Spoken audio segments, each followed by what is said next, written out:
Hello, hello, my Cybies. Hello, I'm here. I regret to inform you all that I have a new computer problem. And hang on, I actually have my headphones on the Bluetooth today. I had to change it. Now you can hear the music.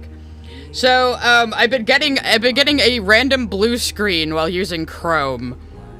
I'm got to figure out what's causing that now. So if it happens during stream, it's not my connection. It's that. So, I already ran a check on my RAM. It's not my RAM. I made sure the drivers for all the old components were uninstalled, and it still happened today. So, I did have to take out and put back in my graphics card, Crest sent a super chat. Lily made a new vid, and it turns out she's excited for the new Lars of the Stars show. I actually did react to that on Monday in my extra stream because it's only 8 minutes long. It was a whole nothing fucking video. So yeah, either I need to update the drivers on the new Ethernet or I need to reseat my graphics card again.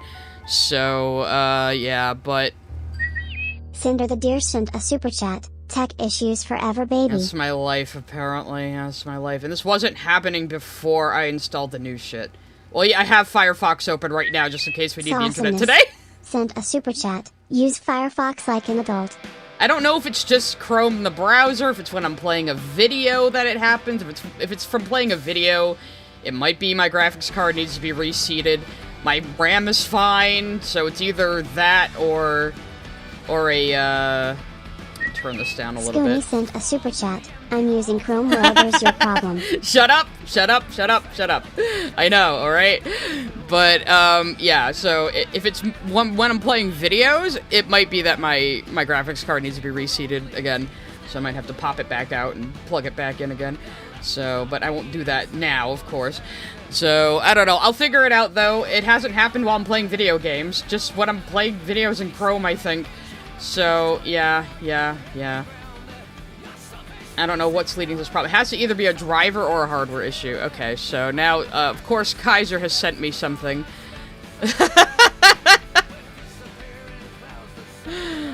Oh no, don't open in Chrome. It opens automatically in Chrome, of course. Hang on, I have to get all these pages.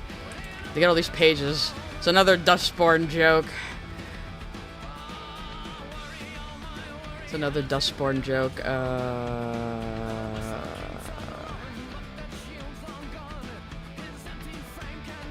To carefully copy it all to Firefox so I don't get fucking cucked by my own system. No! Don't open in Chrome! Chrome is poison right now! Okay. See what the things I do for you, Kaiser. Alright, let me just, change it to some less obtrusive music. This is not less obtrusive music! Fine, this is good. Alright. So here I am, going, this friggin' game, it's so badly written! Hikaru sent a super chat. GPU sag is a thing. Get it a support, brah. It does sag a little bit, and, well, there was no good place for me to install the bar it came with. So, I don't know. Crass sent a super chat. If you were one of the stalkers in Lily's bitch eating crackers vid, what name would she call you? Or what would you want to be called? She'd probably call me Purple Thing or something, I don't know. Wasn't that something she was calling me before? So anyway, back to the comic. I'm gonna pause supers. You guys are being very generous today, though, thank you. It's like, this friggin' game, it's so badly written. Wait, my hair, it's growing longer. My face, it suddenly got makeup. I also now own a pocket makeup mirror. The hairs on my legs just shaved off. Oh no, the rumors must be true. Dustborn is such a bad game. It's such a badly written game that it's turning me straight. Hi, Daddy.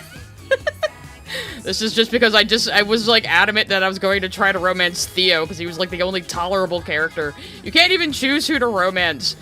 They make you like in love with the NB they friend who Pax says she's over and done with forever. Anyway, they just railroad you right into that romance, just like North and Marcus and fucking Detroit Become Human. So yeah, that's our Kaiser for today. I also have this open in case we want to look at Lily's new Tumblr that she has. Also, I was drawing earlier, but that blue screen, like fucking My thing did an autosave, so I'm resetting up the next page for this fucking comic. So we're gonna be sketching today, don't worry. But first we might check in on Lily. I think she put it on her YouTube. Let's just hope Firefox doesn't also cause problems, or I don't know what I'm gonna do. I know how to wear makeup, I just don't wear it outside of, like, special occasions and maybe some eyeliner now and then. Don't play videos, I'm still scared. Okay, I only muted it, not paused it. I think it's in her posts. So yeah, Lily made a new Tumblr despite being banned off Tumblr 5 times already. So don't worry, I'm on a throwaway.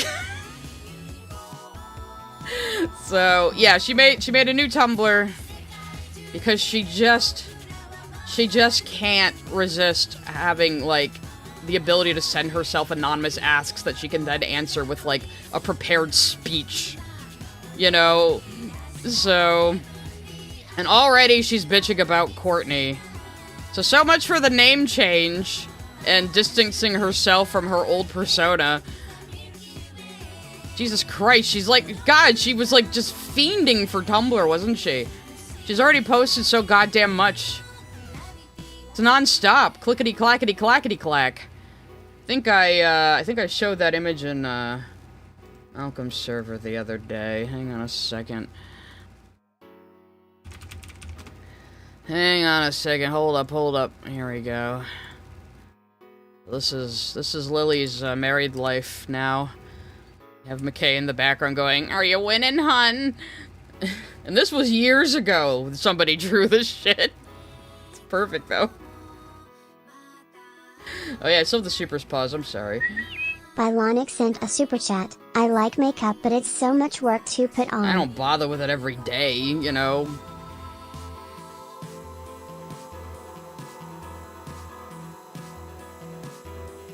Anybody else? Crossover Productions sent a super chat. Did you know that a YouTuber called A Little Review made a call-out video about you called How Not to Defend Has-Been Hotel? What are your thoughts? I really don't have many thoughts on it. I already commented on the video asking, so if you think Limis didn't back up their point that Angel Dust is a bad gay stereotype, why did you expect me to engage with the point? Because that's what they kept saying. Like, oh, Limis didn't back up this point at all, but Sai should have still engaged with it. Why? Why? So, I mean, this person has, like, I don't know, what, 2K subs or something? I'm not gonna bother with them. I'm not gonna bother them. But Limis was, of course, already in the comments as well, bitching at me.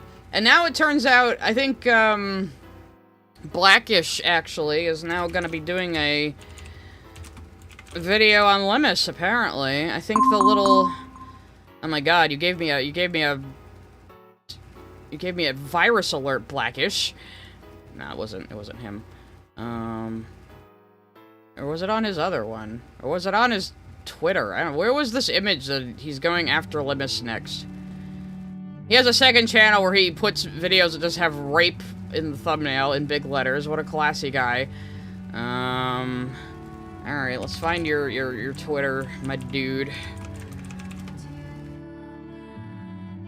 Is this it? Better not be like, no, that is not you. Helena McNeil sent a super chat. Glad to see your tech issues seem to be solved. Well, I'm still having a blue screen problem now when using Chrome, at least. So, where the fuck is your goddamn Twitter? Never mind, I don't care anymore. But apparently he's doing a video on Limis now. So the whole little has-been hate-em crew is already falling apart, which is great to see. Anyway, back to Lily. Lily, excuse me. So, no, it's just funny that they're turning on each other now. Yeah, she was bitching about Courtney. Here it is. Can you prove Courtney is lying about her accusations against you? Question mark. And of course, it's just a nice, simple question that doesn't push her too much. This was clearly a self-ask. And here, Lily says anyone who claims to have repressed memories is lying. So that's great for someone who claims to have a behavioral psych degree. We know she doesn't. So... Like, I don't even know if I'm gonna bother, like, responding to her posts unless she mentions me.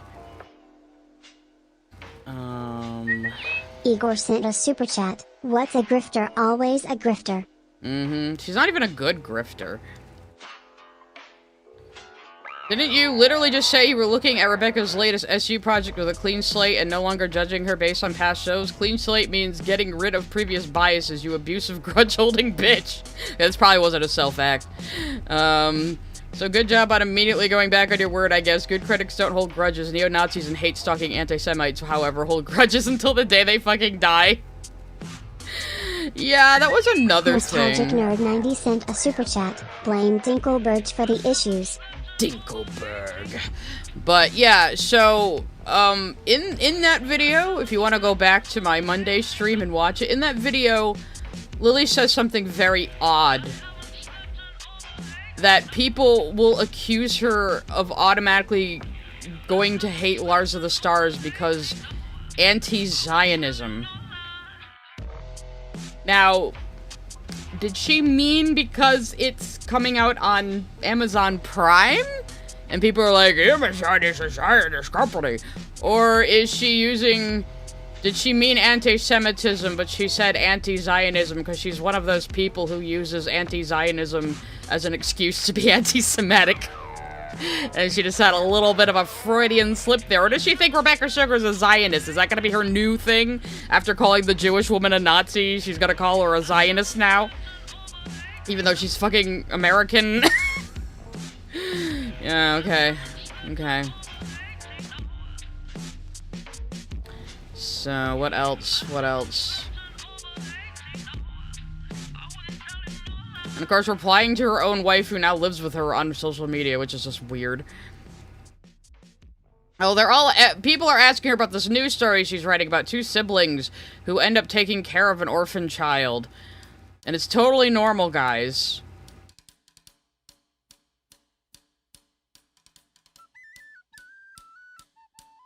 And you can read all her vignettes. You guys, we can't read Plan B anymore unless you pay her $1. You are missing out on the genius that is Kira and Lalala, whoever the fuck the other one is. Kira and Knightley, whoever, I don't know. Iris, that's the other one, okay. Anything else? Like, she's just boring as ever.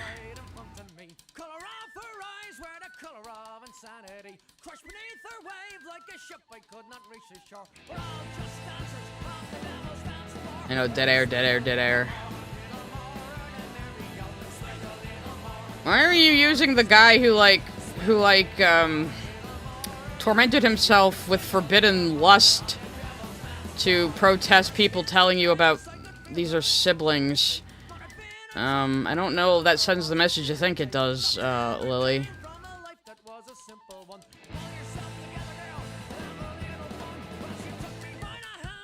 Oh, asking this in good faith. Definitely not a self-ask. But why do you write siblings being so affectionate with each other?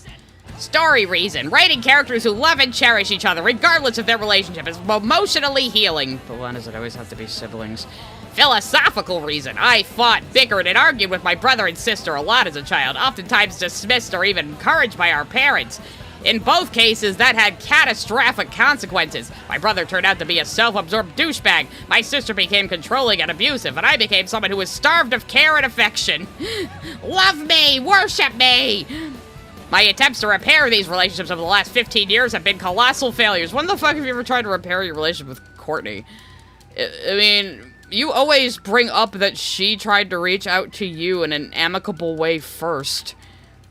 And you had a bad reaction to that, and now you both just fight each other in a proxy war online from the same fucked up narcissistic mindsets. And nobody wants to bother with either of you anymore. I firmly believe that had there been less infighting and more genuine, sincere affection, then 90% of what happened in that house would not have happened. I do not believe that the squabbling is a baseline level of permanent contempt that people push as the norm is healthy, and I do not believe it should be encouraged. I have yet to hear a coherent argument otherwise that does not reek of severe emotional repression or I was spanked and I turned out 5 levels of cognitive dissonance.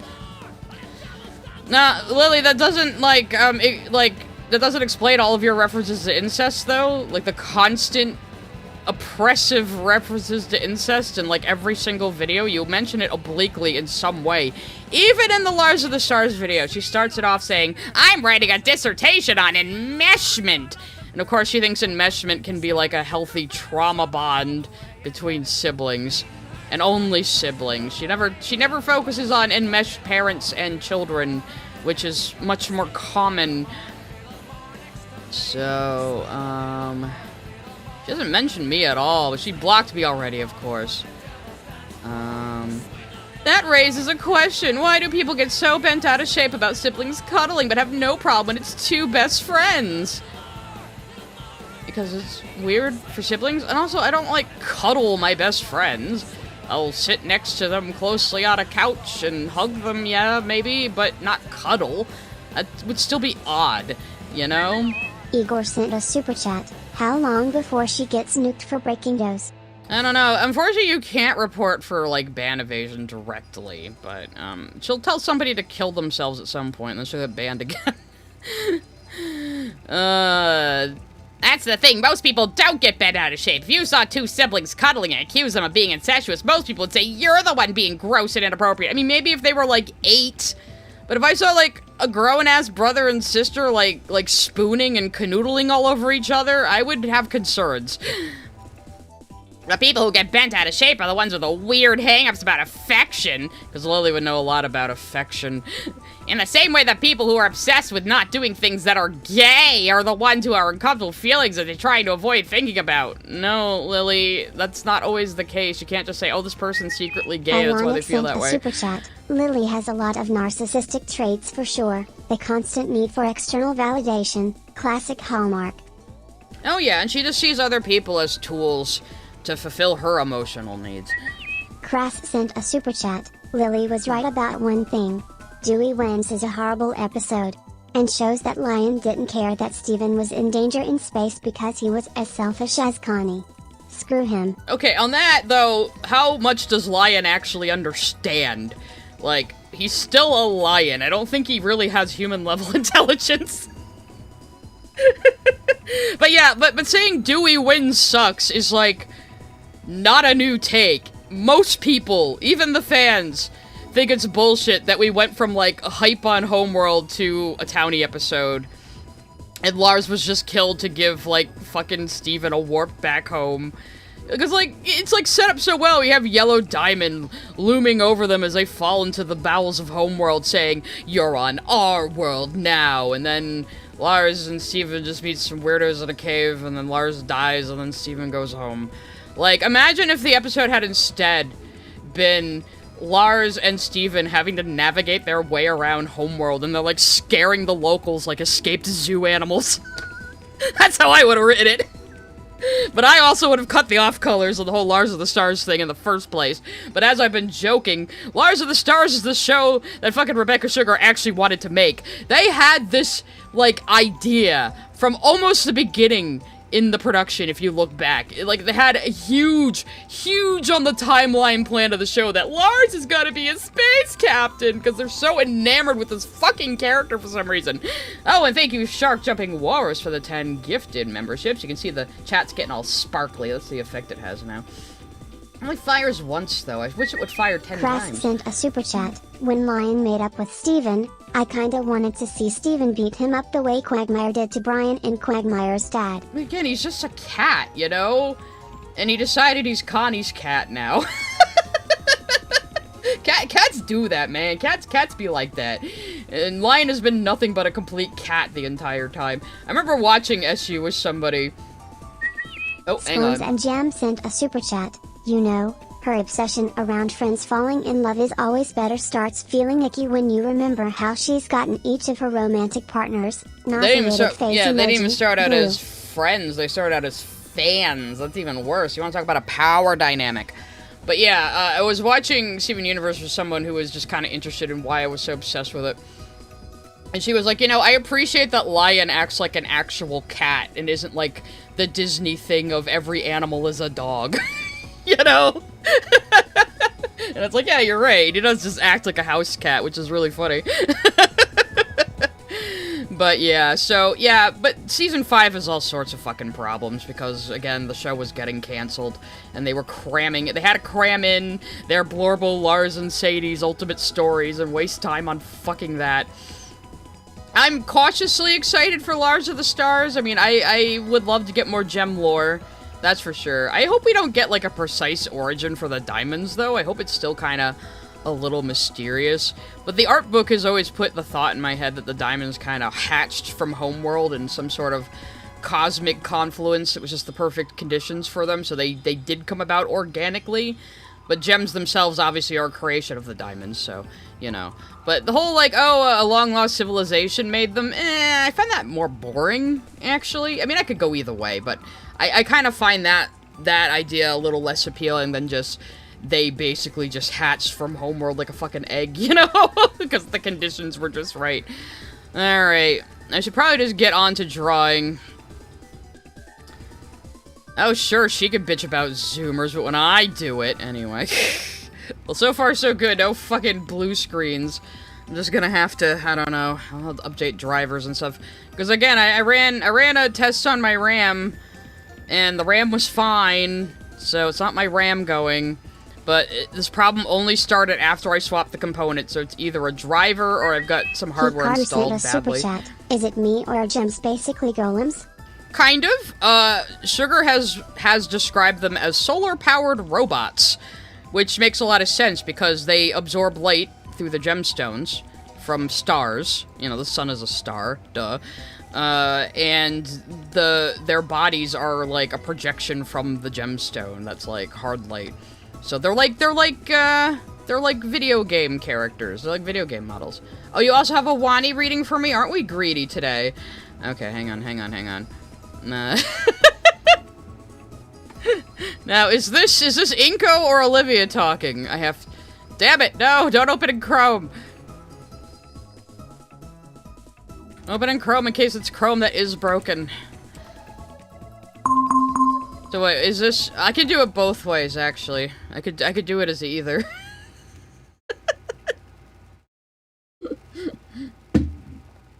I can see into your soul. It's beautiful. I can see into your soul. It is beautiful. There you go. Actually, that kind of reminds me of the one YouTube short I put up with Kaiser's art in it. Let me go find that. Hang on a second. Let's go to my channel. Yeah. Oh wow, I'm live, guys. Where is it? It's a fucking old Wani short. I'll know it when I see it. Here it is. Kaiser drew this based on my joke here. Still sitting here next to her. Well, no. She's wondering why I'm still sitting here next to her. Like a fucking weirdo. I don't think she can see my eyes due to the dim lighting combined with my shade. So how did she know I was staring at her? He must have been leaning over, like, with his face, like, 3 inches from hers, in order for her to know he was staring. I would not be surprised with Inko. She stares at me with a strange sense of curiosity, almost as if she's trying to get a read of me from my face alone. Well, good luck, sister! Watch my Wani playthroughs if you want more of that nonsense. That's how I end up developing those fucking voices. Just playing the game and reading the dialogue. It's a fun time. I never did quite make a clip series of it. And people have been kind of asking of a clip series of Dustborn. So, I don't know. I don't know how well videos like that will do. I don't want to, like, fuck myself with the algorithm either. So, it's kind of, Kaiser on his channel does have some, compilations of my Wani playthrough, though. Usually weird things, like every time I said ... Cryohazard sent a super chat. Never cuddled with any family members on movie night when I was young. We always fought for sitting spots on like beasts. Stepdad told me that we were scary. Smiley face emoji. According to Lily Orchard, that was such a terrible, unhealthy childhood, and people shouldn't encourage sibling rivalry, even though it's built into our fucking lizard brains. You know? I mean, siblings are gonna fight. Especially siblings close in age, you know?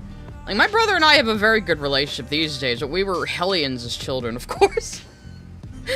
constantly trying to kill each other. He'll never let me forget that time I got a Lego bucket stuck on his head, and he gets really mad when I laugh. He blames me for his claustrophobia. Oh yeah, the Sci Highlights channel is just somebody in my community who's practicing their editing. It's fine. They're like, I'm sorry, you thought I was trying to steal revenue. I'm like, no, it's alright, it's alright, it's alright. You know? They did change it to Sci-Lights, though, so thank you for the suggestion, guys. Sauciness sent a super chat. Was that shitty Mike Psy? Oh, the nostalgia. That was indeed shitty Mike Psy. That was when I had my trusty little blue snowball, which I still have as a backup. I'm using a Rode Pod mic now, which I can plug directly into the inline if I want to. Yes, my brother does make movies. He's the one who recommended this new microphone to me, because I was like, okay, what audio thing can I get that, is idiot-proof and will make me sound good? I don't know, I'm always thinking, like, one day maybe me and him should start a podcast or something. You guys can get our full annoying sibling banter. We are known to banter. Scones and Jam sent a super chat. Any episode of Frasier, a sibling dynamic so good they brought it to The Simpsons. Smiley face emoji. I actually watched Frasier a lot when I was younger. I don't know why. I never watched Cheers. But I really liked Frasier for some reason. I think that, yeah, my brother makes movies. He's in the indie film scene. He's done a lot of indie stuff. And he lives in Burbank right now, and he's been a lot of good contacts out there. He's mostly shopping scripts around, but he's shot short films. He's done 72-hour film festivals. Hell, I've been begging him to upload one of his 72-hour films that I love. He's embarrassed by it, but I really like it. So maybe I can bully him into doing it. Oh, I'm using a Rode Pod mic. It's not that expensive. It was like a little over $100, I think, and you can use it with a switchboard if you need to. An XLR, that is. It has both a USB and XLR option. I'm using the USB right now because I'm like timid about going full XLR because I don't know what the fuck I'm doing when it comes to sound, which is obvious. But I might eventually upgrade to a big kid professional fucking. Oh, doing thumbnailing is good. Here's me trying to do thumbnailing right now. Spinell's gonna be, she's gonna be going through it in the next, couple pages. Like I said, there's either gonna be, like, 2 or 3 more pages to this, upload, and I really am gonna try to put my nose to the grindstone and get these out, finally. Like, this whole time I've been stressing over the whole weekend I was stressing over the connection stuff. I could barely concentrate on anything. It was bad. I don't know why that particular thing was making me, like, so stressed, but I think it was probably just a confluence of various things going on. You get an ad just as I explain something? Oh god. I was also thinking, because I do eventually want to do streams that are either members only or will be members only for the VOD, where I, like, explain various art stuff, and I was thinking, oh man, I could probably, like, go through all my Switcheroo comics and explain, like, my reasoning for different comic paneling choices or something. Because I want to give members something extra for their fucking money besides just the Discord.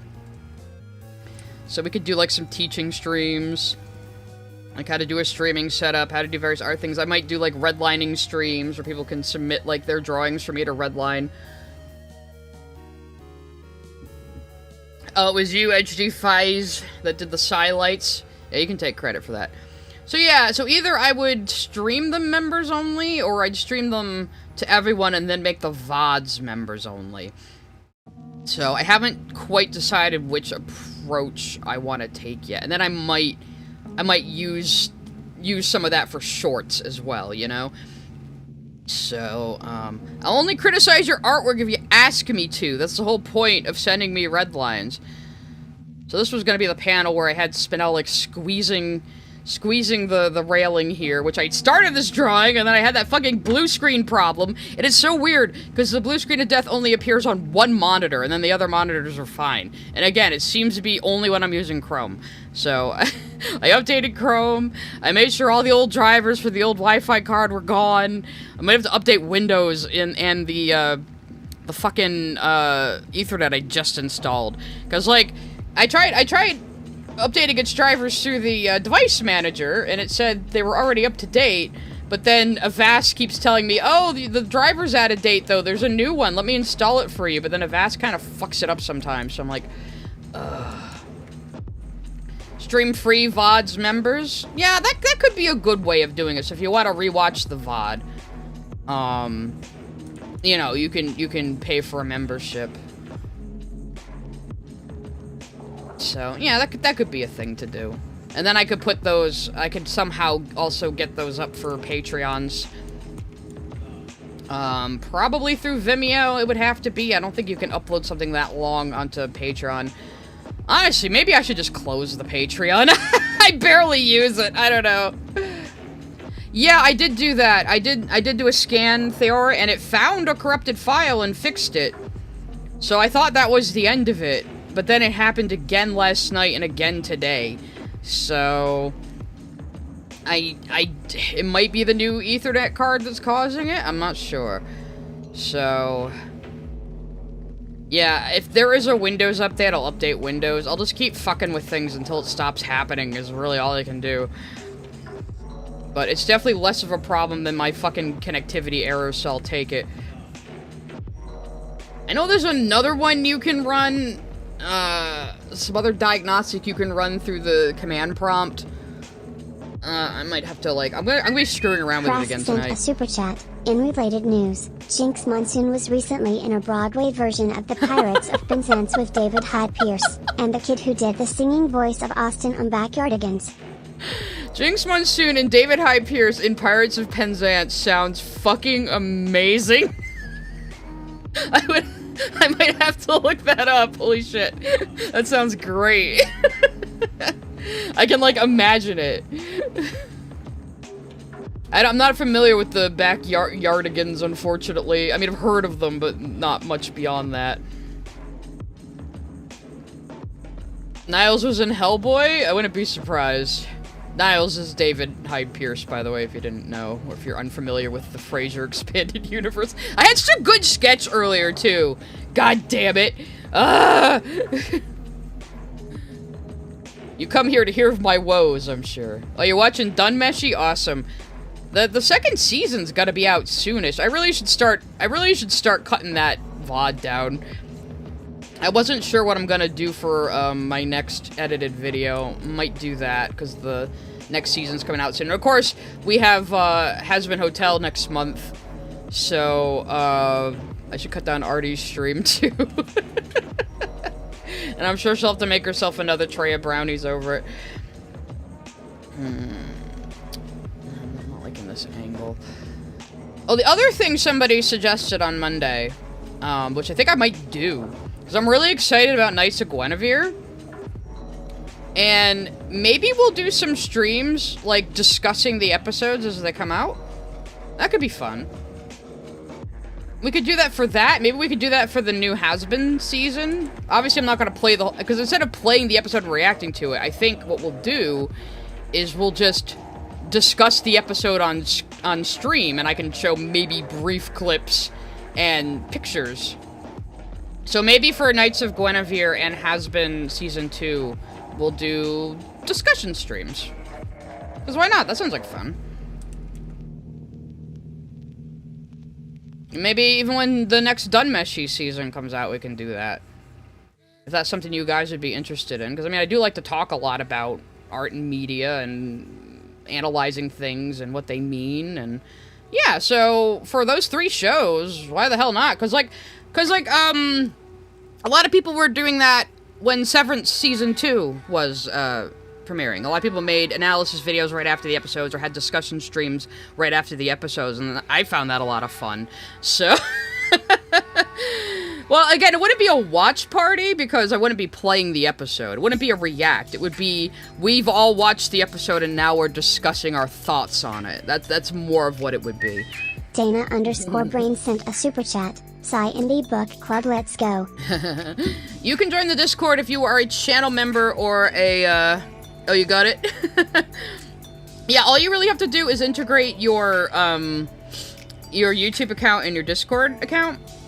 There should be integrations in YouTube, under Discord where you can do that. I was putting up links for people who were having trouble, but since we have so many, like, fucking pathetic people running gay ops on my Discord server right now, I would rather limit the number of invite links that are out there at the moment.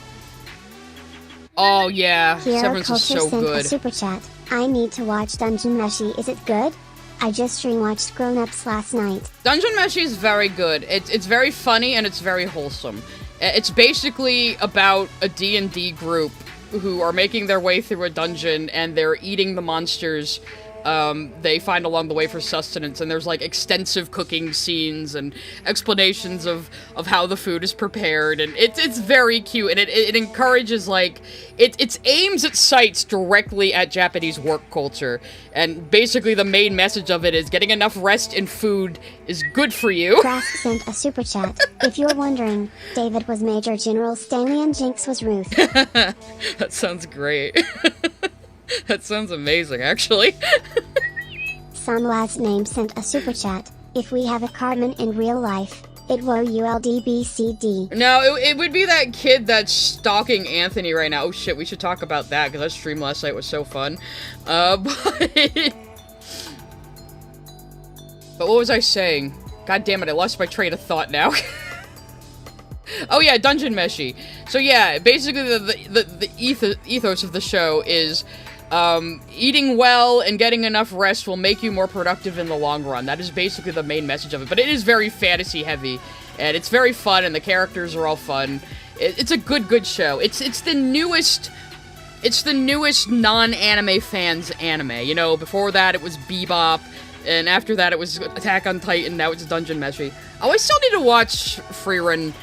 I just, I have this problem where, like, I have to, like, be in the right mood to watch movies and TV shows, you know? So, yeah, let's look at the backseater stuff real quick, because holy shit. Hang on, let me go to Anthony Gabagool's Twitter.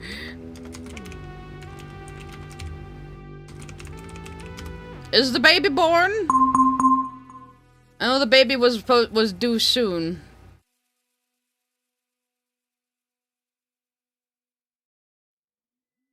Let's see, here's Anthony's Twitter. I wonder if here's the clip up.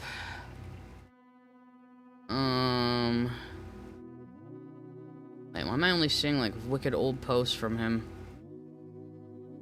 This his old account or something? Nicholas Tyson sent a super chat. I rewatched 1974's Dirty Mary Crazy Larry recently, just wanted to share that. Kinda boring, but 669 Dodge Charger with the slot mag rims.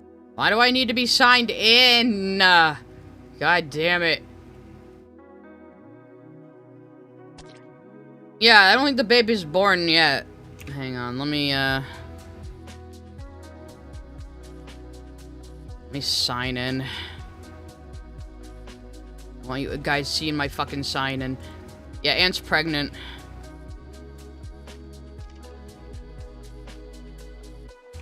Do I remember my password? God damn it, do I dare brave Chrome? Assuming Chrome is the problem. Oh shit, what is my password? No! Oh, might be one of my older ones? Oh no, okay, I got it. Oh, that's so weird. Logged out, it was only showing me, like, really old tweets from him. Huh. I didn't know it does that. Anyway, let me see if I can find the video of this kid that was... Here it is, right here. So this is one of those things. Let me put on some different music. That's too gentle and kind, and that's a good one. Cold Dark Somewhere, good. So this kid is, like, convinced he's Anthony's arch rival, and he's like a wannabe streamer, and he's really pathetic. And the funniest shit happened. It's one of those moments that is so perfectly timed. You think, this has to be a bit. This has to be a fucking Miss bit. Jasmine sent a super chat. A tiny ant shall soon be unleashed upon the earth.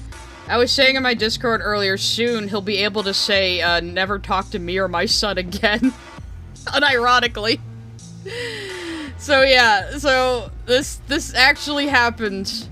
And it's amazing. That's why he said he was gonna pour honey on him. I never knew the origin of why he said that, but yeah. Ugly slobbering all over. No! What? No! Fucked up my stream!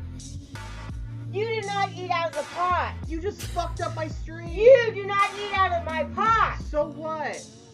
Exactly. You just fucked up my stream! You do This not is why you have a eat out of BRB the screen, pot. folks. You just fucked up my whole stream! You do not. You just... Mom, shut the fuck up! You just fucked up my stream! Yes, it's his mother.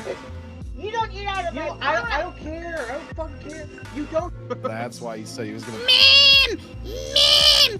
You fucked up my stream, ma'am! Ma'am!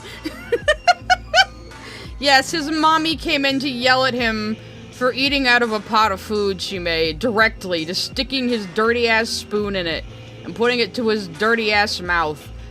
He also, like, took off his shirt and beat up a pillow on one stream, saying that's what he was gonna do to Anthony. I think this is it. This might be it. No, this is the EFAP guys reacting to him, and it really hurt his feelings. I don't know if he has that clip up. Anthony, you post too fucking much. But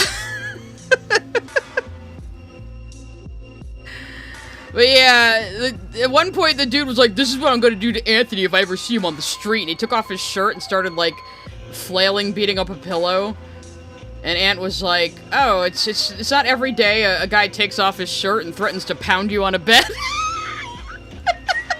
Scones and Jam sent a super chat. Anthony lives his best life while everyone eats. I know, right? It's so funny. He thinks his wife and kid are fake, too. Nick Wolf sent a super chat. Sigh, and you're a father now. Yeah, he should be terribly insulted by that.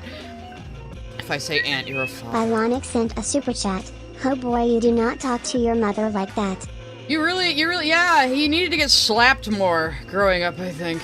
It's sure sign of that. So, yeah, so this guy tries to be, like, a fucking badass, and he's, like, living with mommy, probably rent-free, eating her food, no matter how many times she's told him to not eat out the pot. Apparently.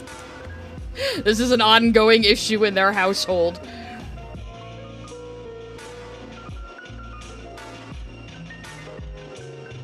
Really want her hand to be grippy. Again, I had a really good sketch before my second computer problem reared its ugly head. It's Anthony that lives in his head rent-free. Yeah, he started calling Anthony a wife beater. Like, I don't know where this guy gets his confidence. Oh, to have the confidence of a mediocre white man, you know? I'm not that interested in pirate software. I don't know what about Yandev makes him so interesting to me, but I've not been that interested in pirate software. I've even watched videos on him from More Pegasus and Straight, and I still just can't bring myself to care enough to talk about it myself. Miss Jasmine sent a super chat. Of course, Backseater thinks Ant's wife and kid are fake.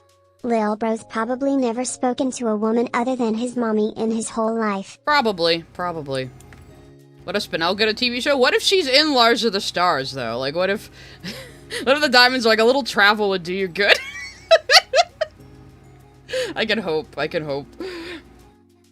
have a feel... I mean, I assume the show's gonna take place after Nicholas Future. Tyson sent a super chat. Lives with mom and punches pillow. Abo salt badass. I know. There's like... Okay, there's nothing wrong with living with your parents or other family members, especially if you're contributing to the household, but I have a sneaking suspicion this guy is not contributing to the household. He doesn't contribute a whole lot to just the world in general. You know, some people, they got big, like Spanish and Italian families, they got everybody under one roof from all three generations, aunts, uncles, cousins, you know? But it's normal in a lot of places. It would be fun to see Jasper. It would be fun to see Jasper, what she's been up to. Maybe she wouldn't stay on Earth, I don't know. Who knows? I mean, they're obviously gonna have fucking Kimberly Brooks, because she voices, like, half the Quartzes. So, they'll have her. Helena McNeil sent a super chat. Men will do anything but go to therapy. Yeah, right. So yeah, if they're keeping up with the voices for all the gems having the same Nick voice Wolf actor. sent a super chat. Imagine if Lobo from DC Comics lived with his mom. Did he though? Or is he Lobo? Is this Backseat or Lobo? And welcome to the Size Squad. Yeah, so like, if they're going by the same logic that all gems of the same type are voiced by the same voice actor, I imagine they will have Kimberly Brooks and Michaela Dietz and, Dee Dee Magno-Hall. So, I'm sure Dee Dee would leap at the chance to be in another Steven Universe show, so... Yeah, I think we can at least guess those three are gonna be there. So, any main characters they voice could also potentially be there.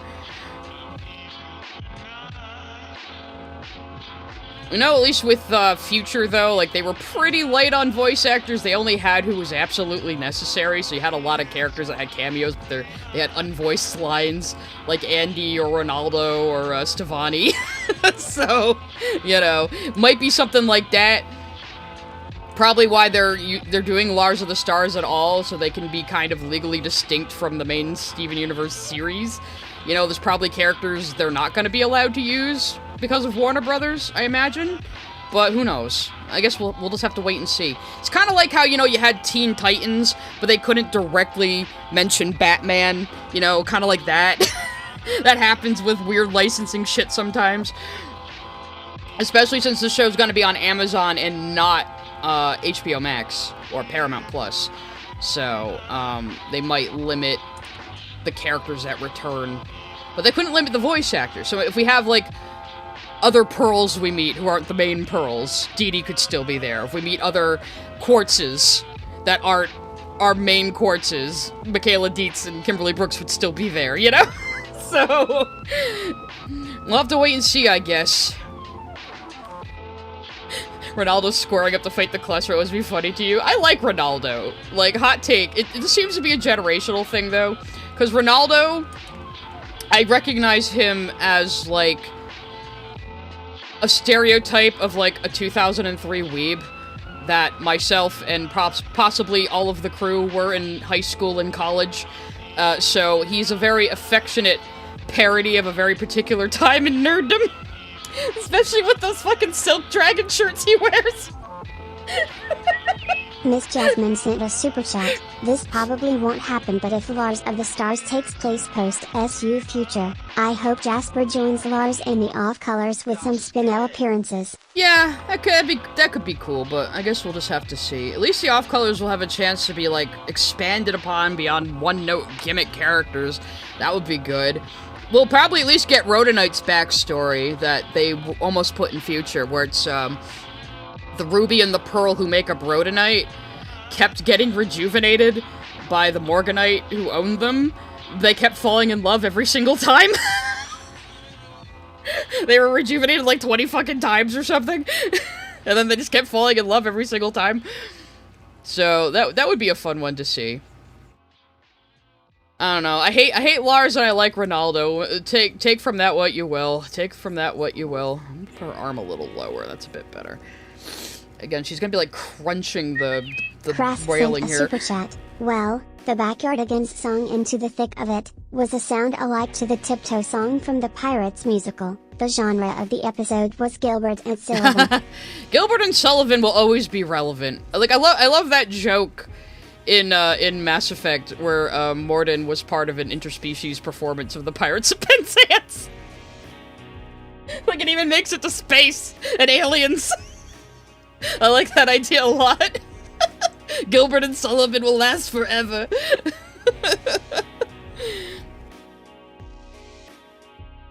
Yeah, I guess, well, see, the problem is, Miss Jasmine, is they could have, like, developed some of the other townies besides Sadie and Lars. Nick Wolf sent a super chat. I say add Ronaldo to the spin-off. Lars True OTP. Yeah, he sneaks aboard the ship and is driving Lars crazy. That would be fucking funny, actually. Lars stuck with Ronaldo in space? That would be amazing.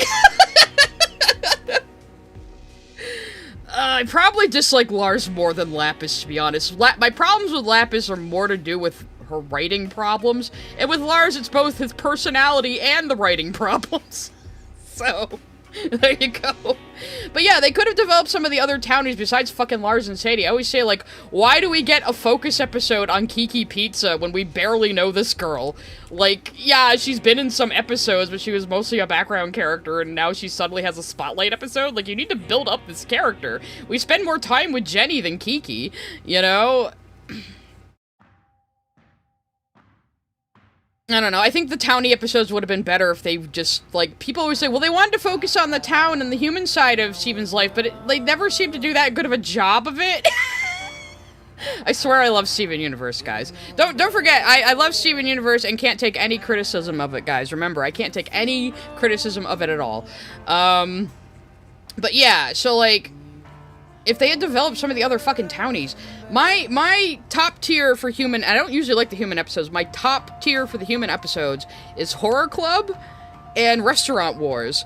In Restaurant Wars, I might be a little biased because I live in a small beach town and I have seen local diners have those fucking wars with each other over who sells what. So that episode is very funny to me. But yeah, if all the human episodes were that good, I wouldn't have a big problem with them. But then you have shit like Onion Trade, and fucking Dewey Wins, and fucking, I don't know, what are the fucking ones do I hate? Any episode we have to spend an extended amount of time with Lars and Sadie that isn't Horror Club. Horror Club is so good, it has characters in it I don't like, you know, even. But I love that episode, because it's actually funny and well-paced and well-done. Dakana sent a super chat. If Ronaldo joined Lars in his adventures, for one episode in particular, Ronaldo would point out every trope that occurs just to annoy Lars. I want this to happen now. I want fucking Ronaldo to stow away on Lars' ship, and then pop out when they're, like, in the middle of space, and then he just annoys Lars the entire time. That's what I want. Please, please, Sugar, please. I know you watch my streams, I'm kidding.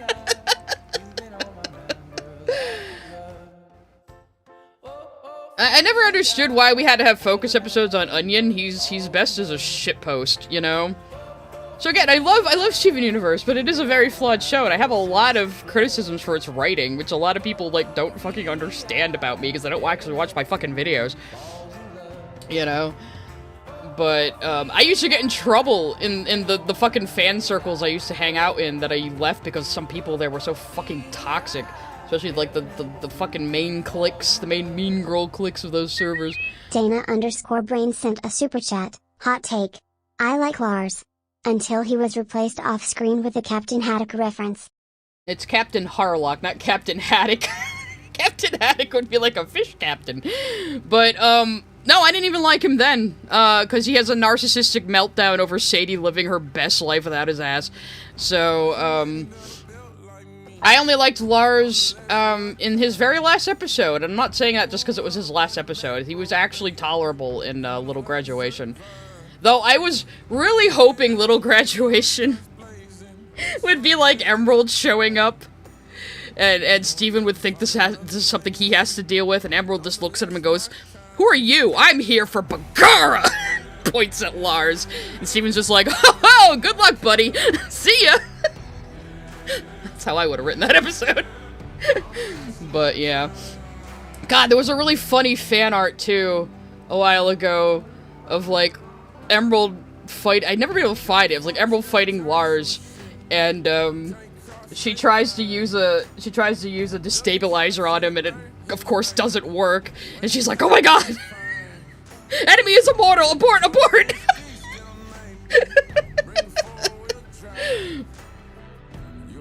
I also like the people that are like, it would be funny if it turns out Emerald's really short, because she's a barrel-type gem, like Aquamarine. So maybe all barrels are short. So she looks big and intimidating on screen, but then she'll come off her ship and she's like 3 foot tall. That I also hope is going to be a thing. What if she's still in space looking for Lars and doesn't even know the Empire fell? Nick Wolf sent a super chat. My fanfic happy is that Lars and Peridot becoming friends. They start as short-tempered egotists, but then Peridot learns Lars loves camp tiny huts too.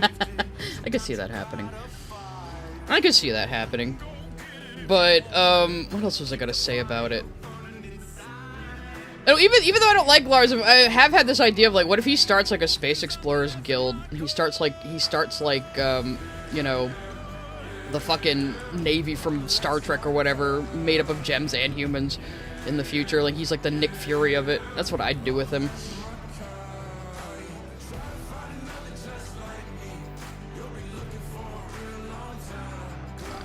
I know, dead air. I'm trying to think of what else I was gonna say about potential storylines in Lars of the Stars. Oh, yeah, I would like to see if there's, like, pockets of gems who don't know the Empire has fallen yet, because it's only been, like, 3 fucking years.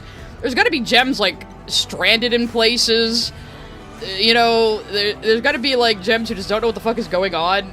And I would like to see how all the different former colonies are, like, developing their own governments and cultures and shit. That's something I'd be interested in. More so than learning, like, you know, things in the past about gems. Just make him Zap Brannigan! Speaking of Zap Brannigan, my brother and I just go into Zap Brannigan and Keef every once in a while out of nowhere, just because we can. I told you, we banter. I will bully him into starting a podcast with me one day. Miss Jasmine sent a super chat. My 5-year nephew reminds me of Onion. I think I'm gonna show him some Onion clips to give him some ears? ideas. No. Gotta keep his parents on their toes. Heart hands emoji. My favorite Onion thing ever. Hang on. One of the crew drew it.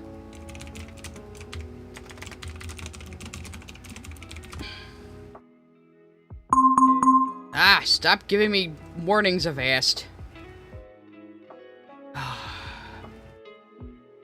Oh, I can't find it. One of the crew members, like, drew a crossover of, Onion with Pilaf summoning the Dragon Balls. It's so funny.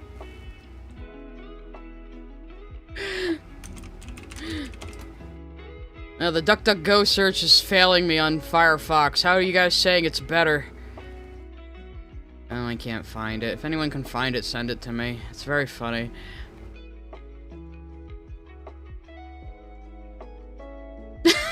I hope Lars discovered Space Ireland, the long-lost home planet of Blue Diamond. Yes, I do know that that Pink King has started calling me Slime the Scrabble, which is fucking retarded. Like, come up with a better insult name, my bro. I thought maybe he was, like, combining me and Limus, saying he wanted to outpace us both in subs, but no, it's just me, apparently. And now Blackish is turning on Limus, so that's funny.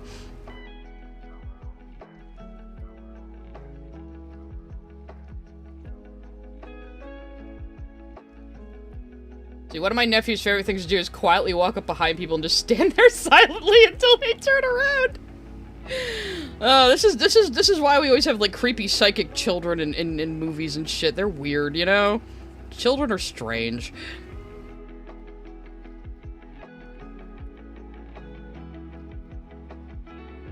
Yeah, both me and Malcolm have haters that give bad nicknames. At least be fucking clever. Wackinator sent a super chat. One of my first exposures to SU was that clip where Steven wakes up in Lars' body and Lars is naked with a magazine on his face.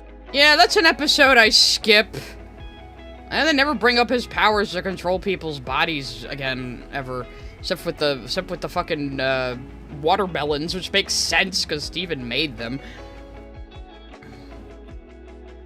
Yeah, everybody come up with a better insult name for me that Pink King could use. He needs some help.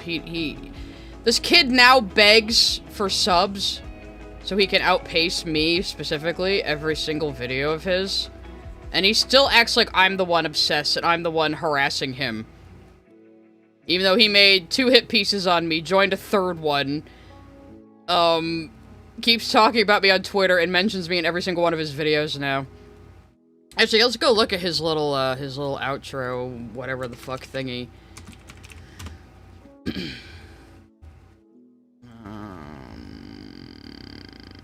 Let's see. Where's a recent video of his? Animatic? He does animatics? Ah, no. I don't want this to get me copyright struck. Yeah, okay, it's just... It's not even really an animatic. This is just like an animation meme. Bylonic sent a super chat. You seen those shorts with adults making fun of how toddlers stare? Funny stuff. I have not seen those, actually. Okay, where's one of his, like, recent videos, though, where he, like, has a shout-out? We need to talk about Knights of Guinevere, do we? Do we? Oh, you're one of those idiots who's like, oh, this is just Dana Terra saying fuck Disney. Like, that's kind of selling this project short. That looks very, very interesting. Sent a super chat. He could call you Scry LL issue. Oh no, I'm giving him ad revenue. No, I'm not signed into my Prime account. Nick Wolf sent a super chat. Blackish Cyclopples and Slop Scribbles are right there. It's not Blackish though, it's Pink King. Let's not start combining my ops in our heads like they do to me and my associates. Anyway, I don't care what he has to say about this. Let me find his fucking outro thingy where he like mentions me personally.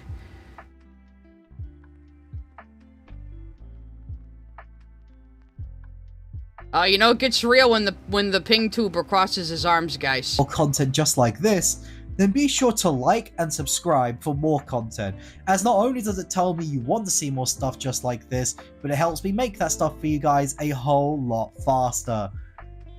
But with that, peeps, it's been the Pink. Maybe he took it out now that I made fun of him for it. When did he upload this? 3 days ago.